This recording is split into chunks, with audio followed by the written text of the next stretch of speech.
Cinco de Mayo, or the 5th of May in English, is a day of Mexican pride and heritage. Every May 5th, parts of Mexico and many people in the United States take the time to celebrate with parades, family gatherings, parties, folk dancing, mariachi music, Mexican-inspired food, and of course, cerveza and margaritas.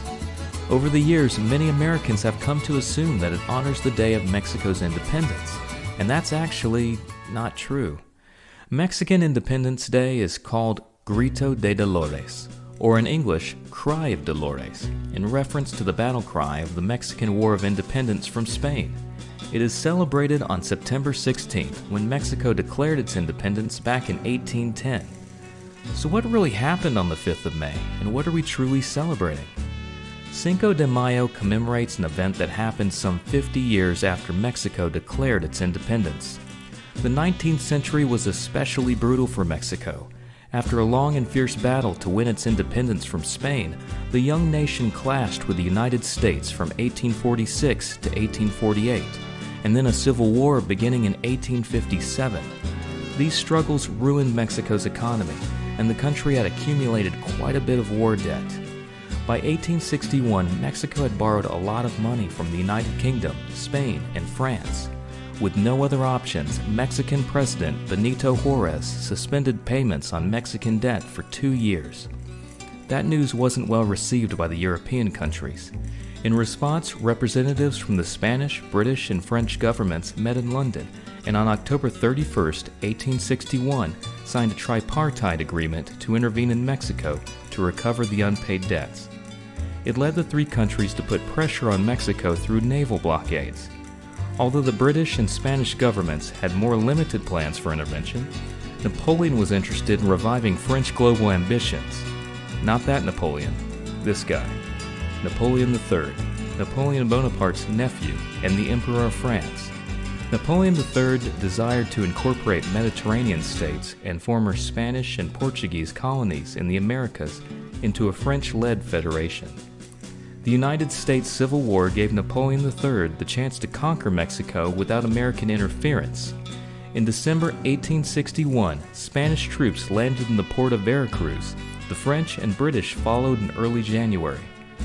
The three nations occupied Veracruz. However, the tripartite alliance fell apart by early April 1862 when it became clear that the French had bigger ambitions. The British and Spanish withdrew, leaving the French to march alone on Mexico City. Certain that French victory would come swiftly in Mexico, 6,000 French troops set out from Veracruz in May 1862 to attack the city of Puebla on their way to Mexico City. The vastly outnumbered and poorly supplied Mexicans fortified the town and prepared for the French assault. On May 5, 1862, Cinco de Mayo, the French moved to attack. The French commanders were under the impression that the Mexican garrison was much smaller than it really was, and that the people of Puebla would surrender easily rather than risk much damage to their city.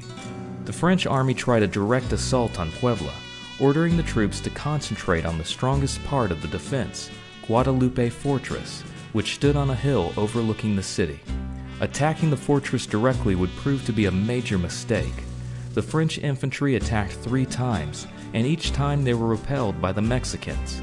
The battle lasted from daybreak to early evening, and when the French finally retreated, they had lost nearly 500 soldiers.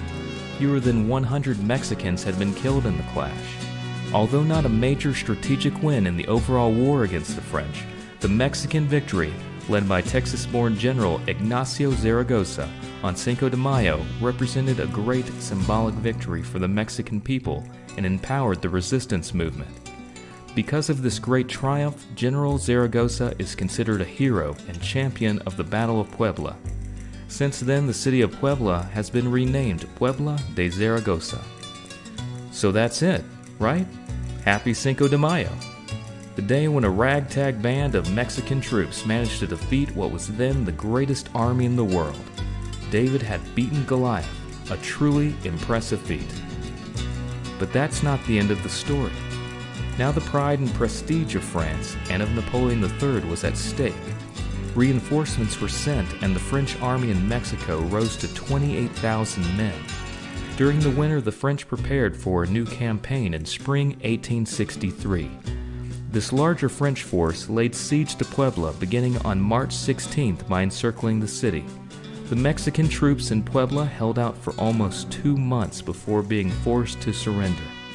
By June, the French emerged victorious and took command of Mexico City. Forced to leave the capital, President Juarez kept himself and his government alive by a long series of retreats that ended at El Paso del Norte, later named Juarez, at the Mexico-U.S. border. With the French army occupying Mexico City, the Second Mexican Empire was established with the support of Napoleon III. The provisional government offered the crown to the Austrian Archduke, Maximilian of Habsburg. Napoleon convinced Maximilian that Mexico had authorized his appointment. In fact, a mockery of a referendum had been staged, with not a single vote cast against him. Under the banner of the Second Mexican Empire, Maximilian and his wife Charlotte looked forward to their new home and were led to believe their presence would be welcomed. They set sail for Mexico and received a cold reception from the townspeople. Maximilian I was crowned emperor on April 10, 1864. To the surprise of many, he pushed for laws to prohibit child labor, established a limit to working hours, and abolished a system of land tenancy that virtually amounted to serfdom. Both he and his wife immersed themselves in Mexico's culture. Charlotte changed her name to the Spanish equivalent and was known as Empress Carlota. However, the French were still occupiers, and the Mexicans continued to fight them. By 1866, the Mexicans were winning more battles, and with the end of the Civil War, the United States was finally in a position to help its besieged neighbor. Not wanting to start a war with the United States, France finally withdrew. Maximilian was captured, and in a controversial decision, later executed by firing squad with 2 of his generals. In June 1867, Benito Juarez reclaimed the presidency and proclaimed the 5th of May, the anniversary of the Battle of Puebla, would be a national holiday. Today, Cinco de Mayo is actually more widely celebrated in the United States than in Mexico. In fact, the world's largest Cinco de Mayo party is held in Los Angeles, California. But the unlikely win for the Mexican militia on May 5th continues to be a source of great pride for the state of Puebla and many Mexican Americans across the United States. Once again, happy Cinco de Mayo.